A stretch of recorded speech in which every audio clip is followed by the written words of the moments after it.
This is Copper 90, and these are the top 10 most shocking Old Firm moments.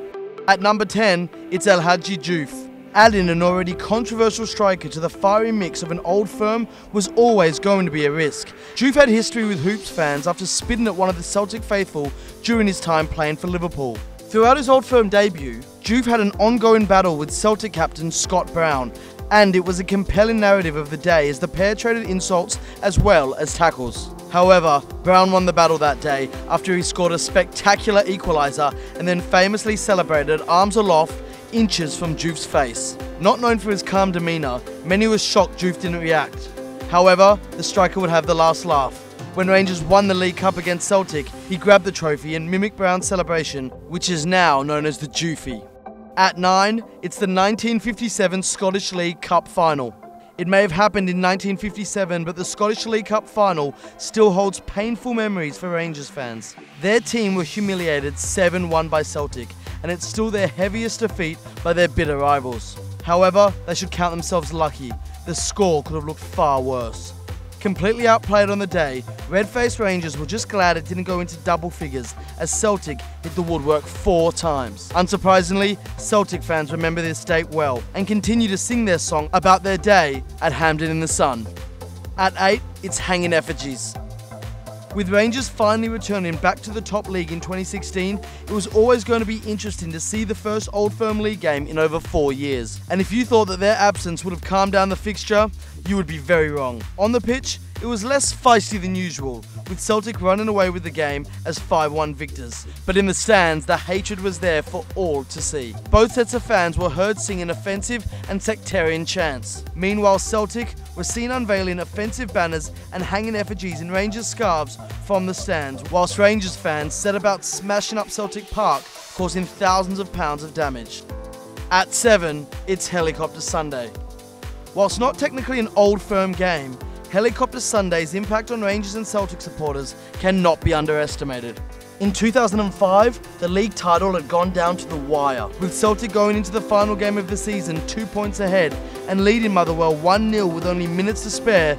It finally looked like the league had been decided. The league trophy was whisked away by helicopter to Fir Park to be presented to the Celtic team. And then this happened.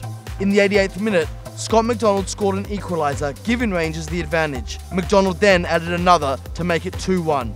The day was best remembered by a Scottish commentator screaming, "The helicopter is changing direction," as the chopper turned around and headed towards the Rangers team.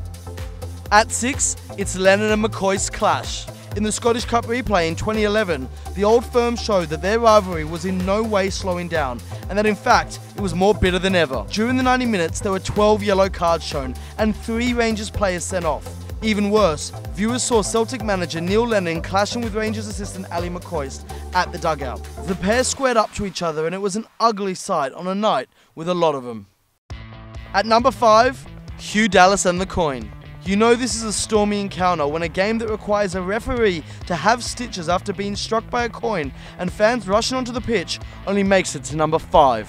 Rangers won the league at their arch-rival's own ground after they beat them 3-0, but the game was remembered for all the wrong reasons. With Rangers already a goal up, Hugh Dallas dismissed Celtic's Stephen May, and then it just went crazy. Hugh Dallas was struck by a coin, and TV cameras showed the bloodied ref being patched up by paramedics to the whole world.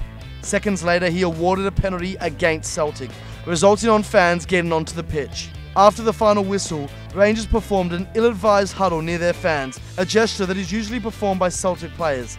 It was a move that prompted more missiles raining down on the players. At number 4, it's the Old Firm Shame Game. It won't be the first or indeed the last Old Firm fixture to be dubbed the Shame Game. Over 60 supporters were arrested after the game, but the biggest talking point were the unruly antics of some of the players. By the end of the 2-2 draw, Celtic had 10 players, Rangers 9. In the 17th minute, a scuffle broke out which saw fists flying and players held by their throat. Rangers goalie Chris Wood was sent off alongside Celtic's Frank McAvenny. Then Terry Butcher joined his Rangers teammate for an early bath later on in the game. At number 3, it's Gazza's gesture. The brilliant midfielder lit up Scottish football with his dazzling football skills, but as always, there was another side to Gazza. After he signed in 1995, he scored in a friendly game and performed a flute-playing gesture, a reference to a song played by the Orange Order and one that is a loyalist symbol. Unsurprisingly, uproar ensued and Gazza apologised for the incident. However, he didn't learn his lesson and he was seen performing the gesture again, this time during a Rangers-Celtic match. He later claimed that he received death threats from the IRA after he made the gesture. At number 2, it's the Scottish Cup final of 1980. Celtic may have won the 1980 Cup final 1-0, but the result was of little importance as the game is remembered for all the wrong reasons. The Battle of Hampden saw both sets of fans descend onto the pitch after the final whistle, and they clashed angrily with each other, with the riot descending into a pitched battle involving bricks and bottles. Mounted police attempted to stop the riot, but the vast majority of police were outside the stadium in an attempt to defuse any trouble going on in the surrounding streets. The riot was described by one Scottish commentator as like a scene out of Apocalypse Now, and it resulted in the ban of alcohol at all football events in Scotland.